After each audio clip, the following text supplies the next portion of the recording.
My name is Jessica Morgan, I'm 36 years old. I've been married for 17 years. I met my current husband, Daniel Morgan, at my first job. He was a new employee and he came on strong from the start. To be honest, he wasn't my type, but I decided to date him anyway. As time went on, Daniel cornered me into a situation where I had no choice but to marry him, even getting his father to plead with me. He's 30, drifting aimlessly. If he settles down, he'll change. He's going to inherit my business someday. What do you say? Eventually, I gave in and married Daniel. Soon after our marriage, I got pregnant. A year later, our son, Tyler, was born.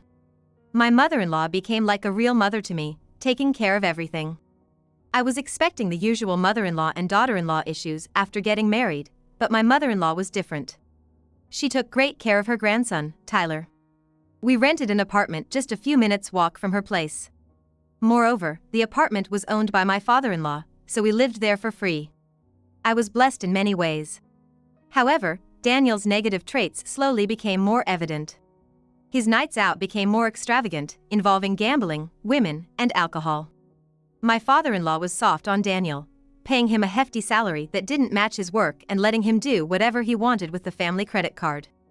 I wasn't struggling for money, but life was getting uncertain just a year into our marriage.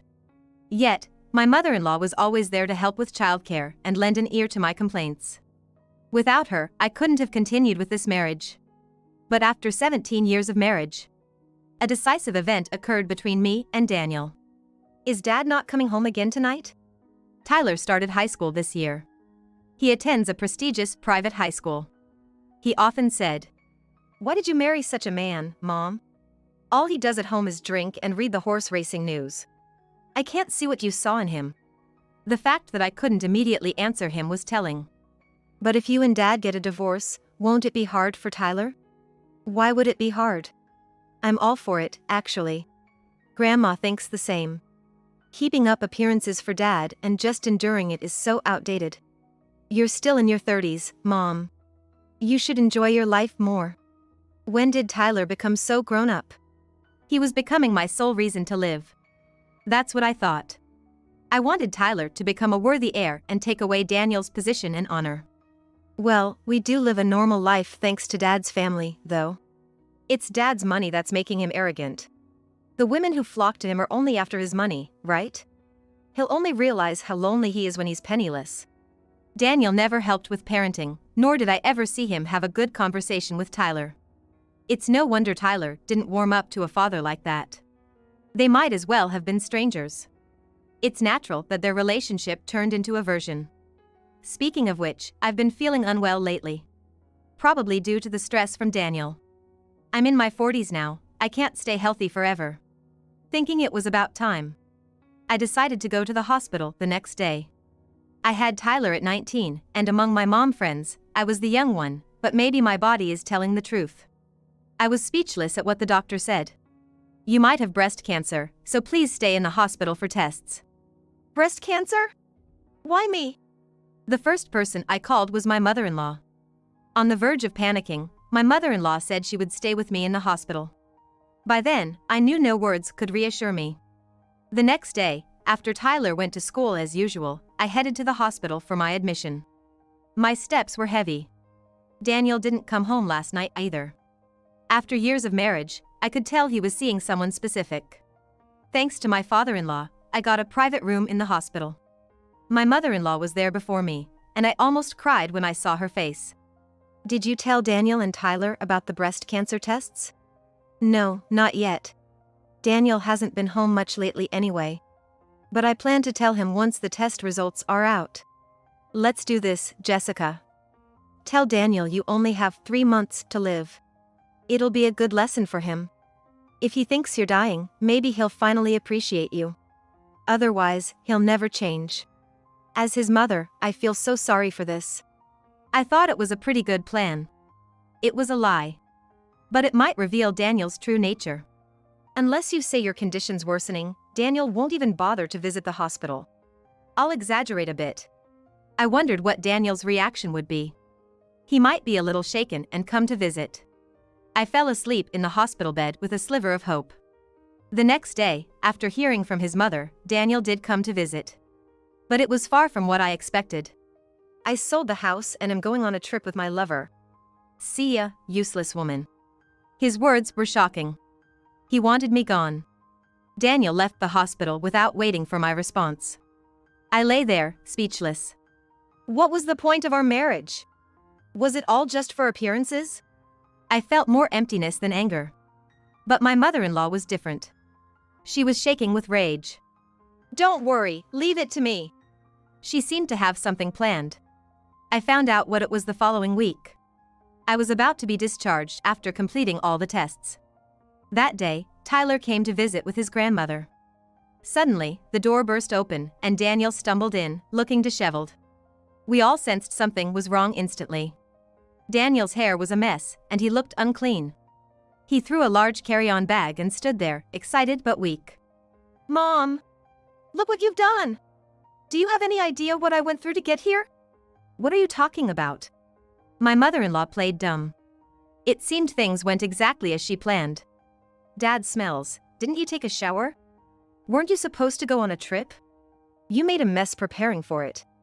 That's right, Daniel was going on a trip with his mistress.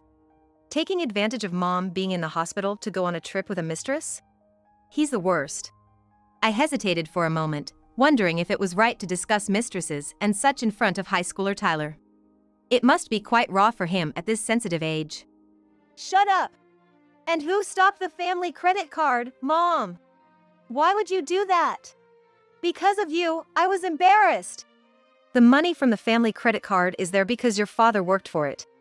It's not a magic card for you to use at your whim. I'll never forgive this. This is the first time I've felt such humiliation. Daniel, getting emotional, began to explain what had happened. When he heard I only had 3 months to live, Daniel was genuinely happy, thinking he could avoid the hassle of divorce.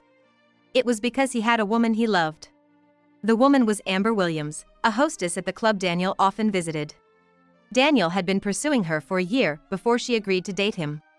That's why Daniel was so infatuated with Amber. He had even rented an apartment for Amber to have their rendezvous anytime they wanted. The apartment was owned by Daniel's father, so there was no rent to pay. Amber was a very demanding woman. Her whims, 22 years younger than Daniel, must have seemed adorable to him. I could easily imagine Daniel proudly buying her whatever she wanted with the family credit card. Daniel wanted Amber all to himself, so he asked her to quit her job. But Amber's response was, "Then spend more money on me. If you can support me with the same amount I earn at the club, I'll quit. I want to live a luxurious life and have lots of things I want.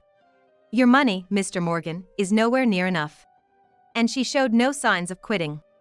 Desperate for a large sum of money, Daniel had made this request to his father. "Dad, isn't it about time you retire? You're over 70 now, and I bet your energy's not what it used to be. You might not notice, but you've been forgetful lately, and it's affecting the business. You wouldn't want our real estate reputation to suffer, would you?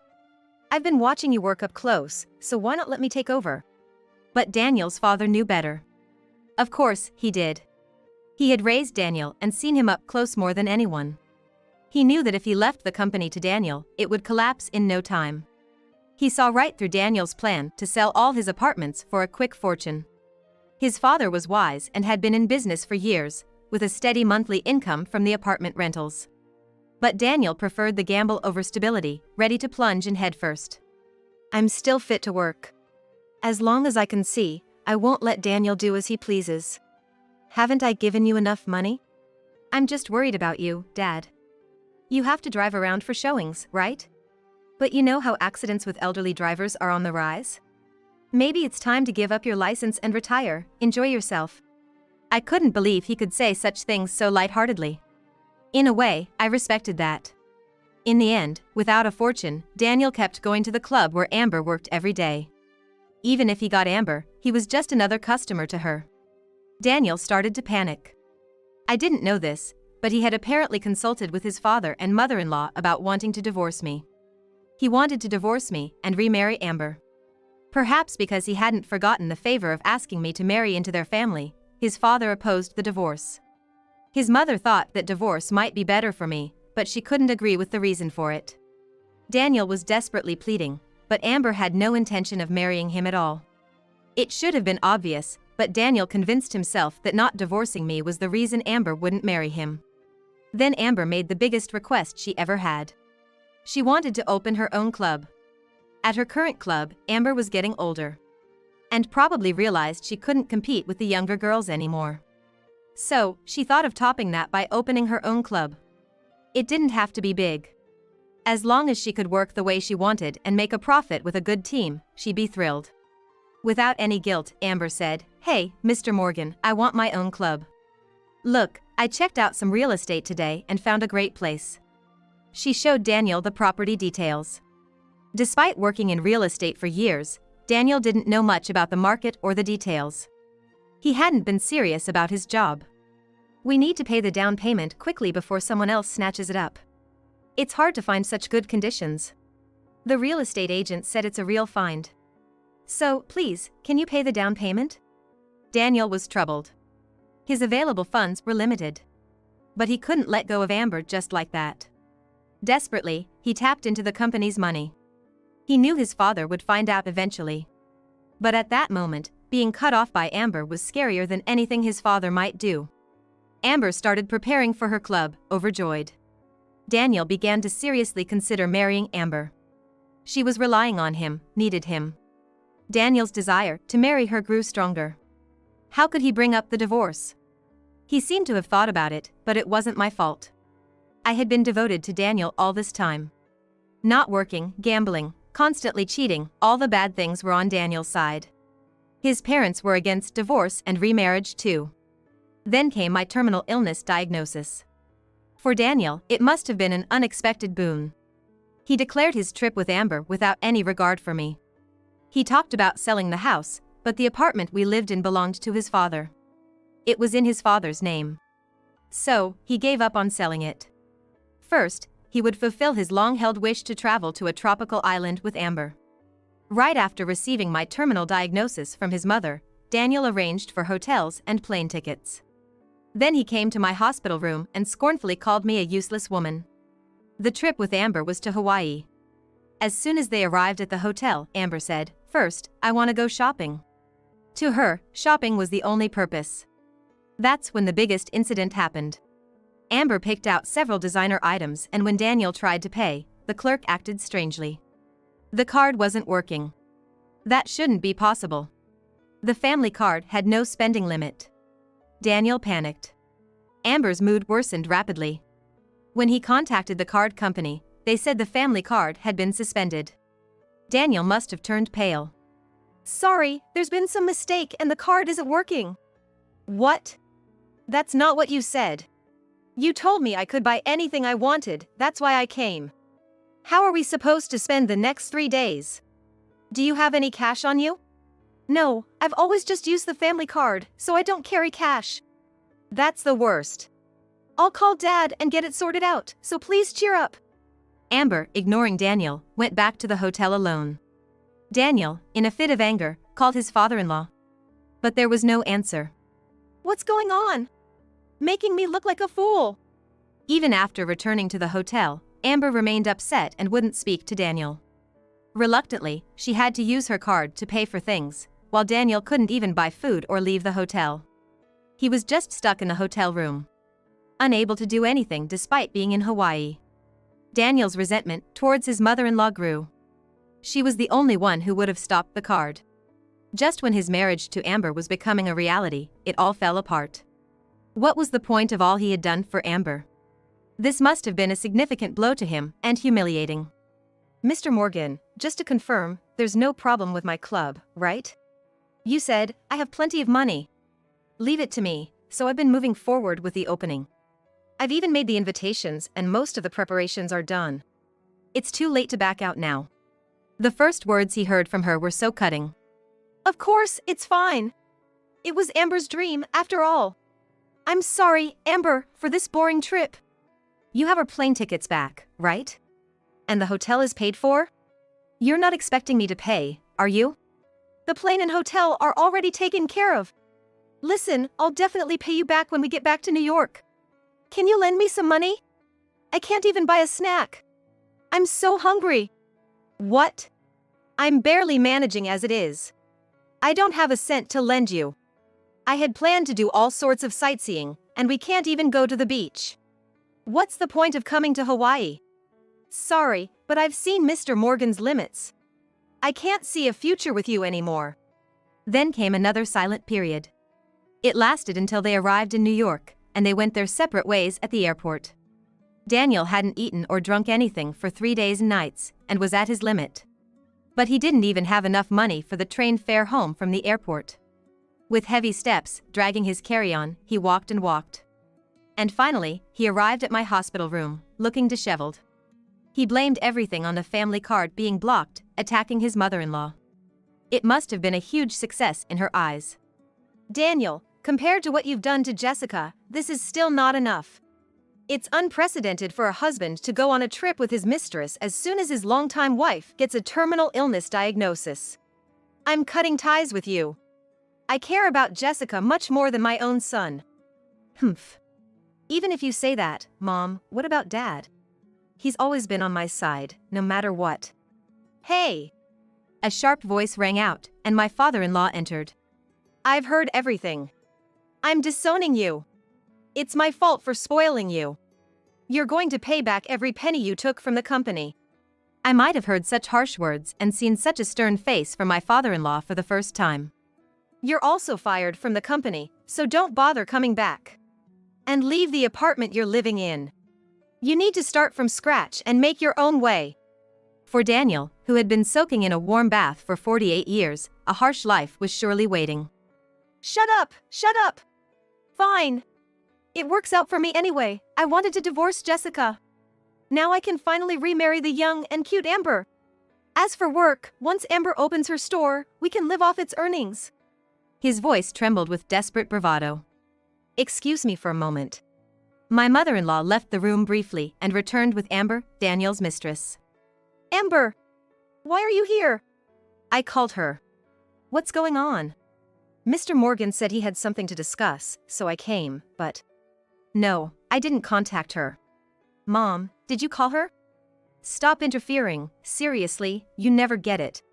Bringing a mistress to his wife's hospital room, talk about a mismatch. This was my first time meeting Amber, and she looked just like Daniel's type. He wanted submissiveness from his wife, but preferred flashy, extroverted women as mistresses. That hasn't changed since the old days.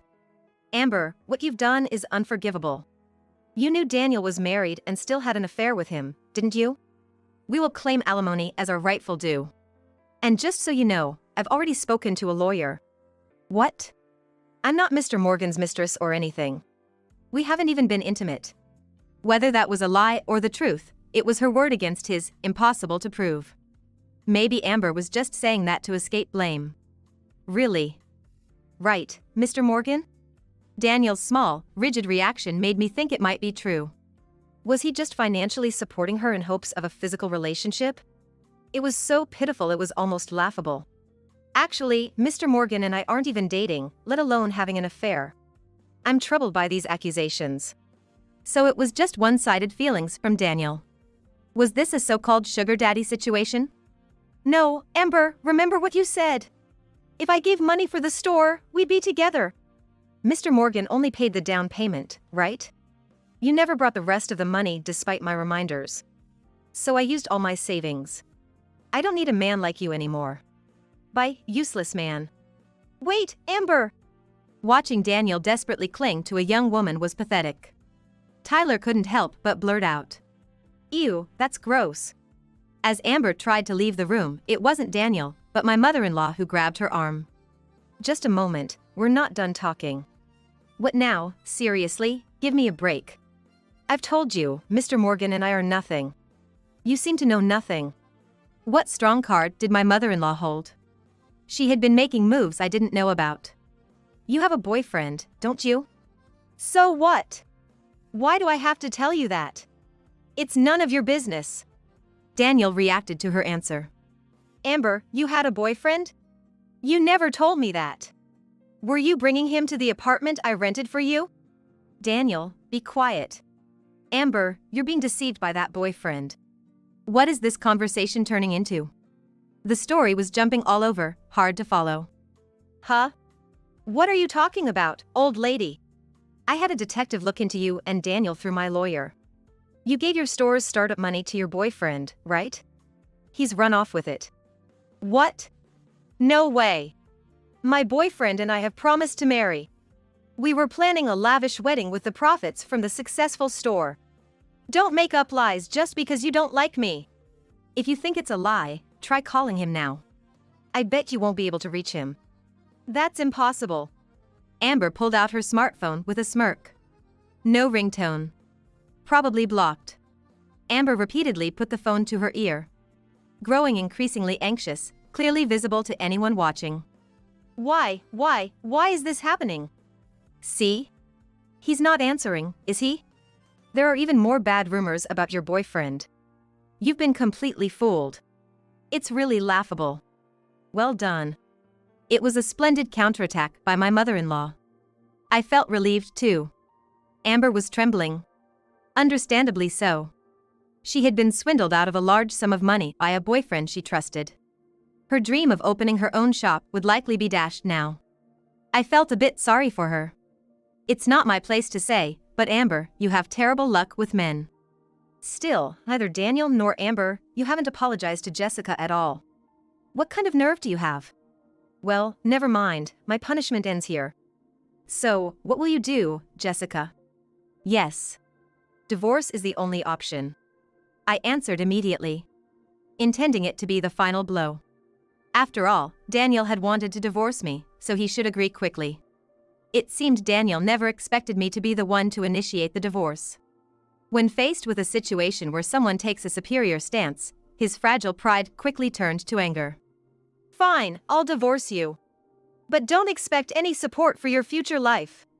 You've enjoyed luxury only because of me. You'll realize that when I'm gone. Don't come crawling back. Be quiet. You'll understand what it means, Daniel. Your father just said it, you're disowned, for real. Your father and I will take responsibility for Jessica and Tyler, so don't worry. Are you sure about this, Jessica? Are you really okay with it? Yes, of course. By useless, penniless man. I felt a sense of refreshment. Afterward, Daniel ended up shouldering $400,000, including alimony and debts to his parents. He would be under their constant watch until he repaid everything. A few days later, my test results came in. Fortunately, I didn't have breast cancer. But I couldn't let my guard down. I decided to have regular breast cancer screenings and comprehensive health checkups every year. Life with Tyler began after my discharge from the hospital. It was so relaxing and peaceful. Thinking about Daniel, who hardly ever came home, and knowing he would never return, brought a real sense of relief. Our divorce didn't happen immediately. Because Daniel kept making a fuss. My in-laws, realizing it wasn't good for Daniel to continue like this, decided to disown him and cut off all communication.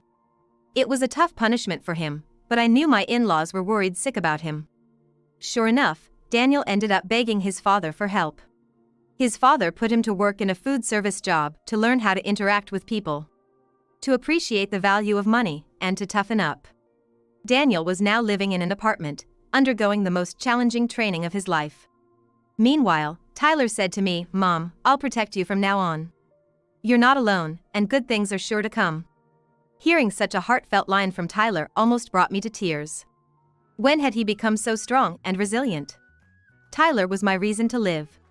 I am grateful to Daniel for giving me Tyler. And for introducing me to my father-in-law and mother-in-law. That much, I do thank Daniel for.